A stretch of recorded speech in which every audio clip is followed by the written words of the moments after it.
Joining the stepped-up advance of the ground troops, the Air Force lashed out in a devastating attack. 8 bombing and strafing airstrikes were made on Saipan.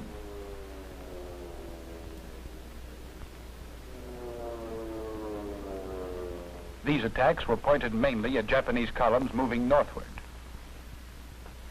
Simultaneously, 3 airstrikes were made on Tinian. The 4th Division, swinging on a pivot to the left, struck at Hill 721.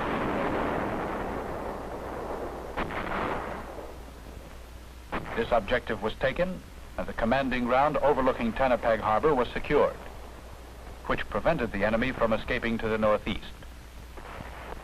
Not yet ready to quit for the day, the 23rd and 25th Marines plunged on, and by evening had advanced 1,200 yards further and had secured Hill 767.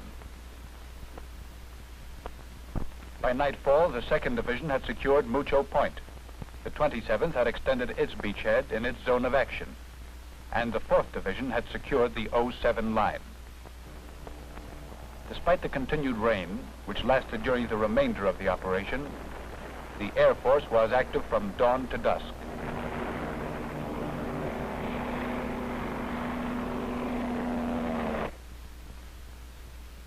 During the night, 4-5 July, D+plus 1920, Corps artillery concentrated on Marpy Point Airfield and 2 airfields on Tinian. Harassing fire was placed in front of the 4th Division. With daylight, Corps artillery directed its fire to soften the opposition of the 4th Division and the 27th. The 225th Field Artillery Battalion registered on Managiasi Bay.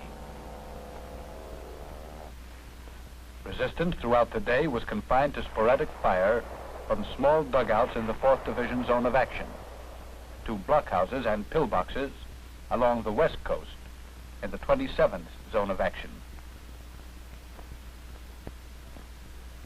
This 3-day period resulted in the narrowing of the front line and a concerted drive northeastward, which placed in American hands 85% of the land mass of Saipan Island.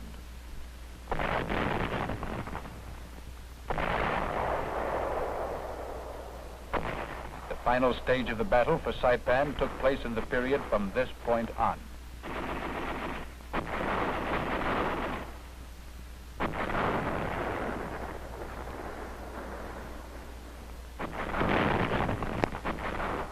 With their backs to the sea and their front lines doggedly being chewed to pieces, the Japanese began to offer stiffer resistance, coupled with nighttime banzai attacks.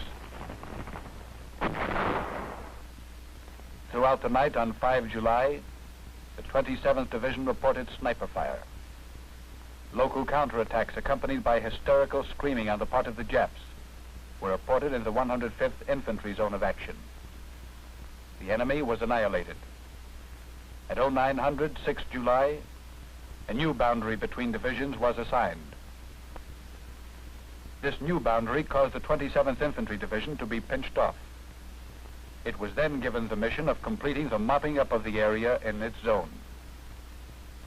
At the same time, Regimental Combat Team 2 was released from Northern Troops and Landing Force Reserve to the control of the 4th Division.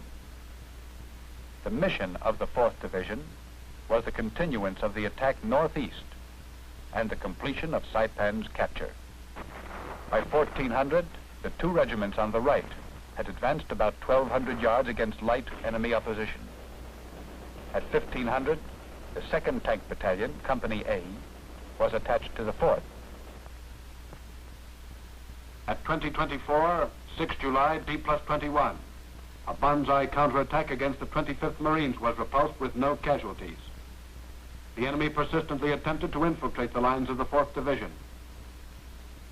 At 05:15, the 27th reported a large-scale banzai attack on the left flank. At 06:35, despite tank support, the Japs had overrun the 1st and 2nd Battalions of the 105th Infantry. The crazed and fanatical enemy continued with its newfound advance and clashed with 2 batteries belonging to the 10th Marines. Holding their ground, the Marines fired all their ammunition, using air bursts cut to 4/10 of a second. When the last artillery shell had been fired and the last machine gun bullet sent on its way, the firing locks of the guns were removed and the artillerymen took to the lines and became infantrymen.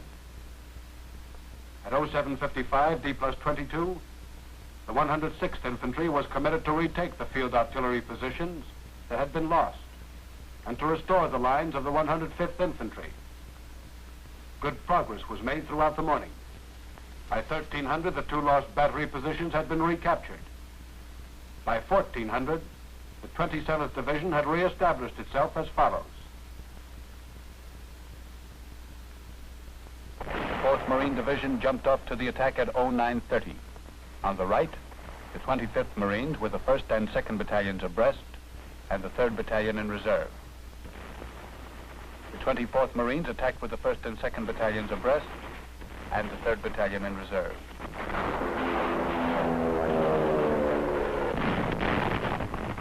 Progress was rapid. Resistance was ineffectual. During the day, the 25th Marines advanced from 600 to 1,000 yards. The 24th Marines moved ahead about 1,200 yards. The 2nd Marines about 400 yards, and the 23rd Marines 100 yards. At dusk, it was evident that the main effort of the enemy's counterattack had been broken. The 27th Division lines were re-established. 7-8 July 1944, D+22-23. Wounded of the 105th Infantry were evacuated by LVTs during the night. In the zone of action of the 106th Infantry, firing continued throughout the night. Small units of Japanese would begin their attacks by shouting and screaming epithets and blowing whistles. In every instance, these attacks were repulsed before they could be well formed. Once again, the 27th Infantry Division reported a large Japanese counterattack. The Japs were annihilated by rifle and machine gun fire. Again and again during the night, the Japs persisted in suicidal attempts to crack our lines.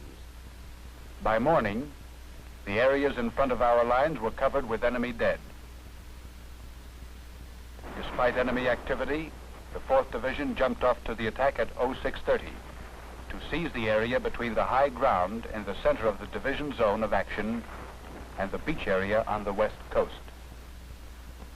Progress was slow due to difficult terrain. A good deal of the resistance came from caves where the enemy fought until the end. Meanwhile, the 2nd Marine Division moved forward from their night positions.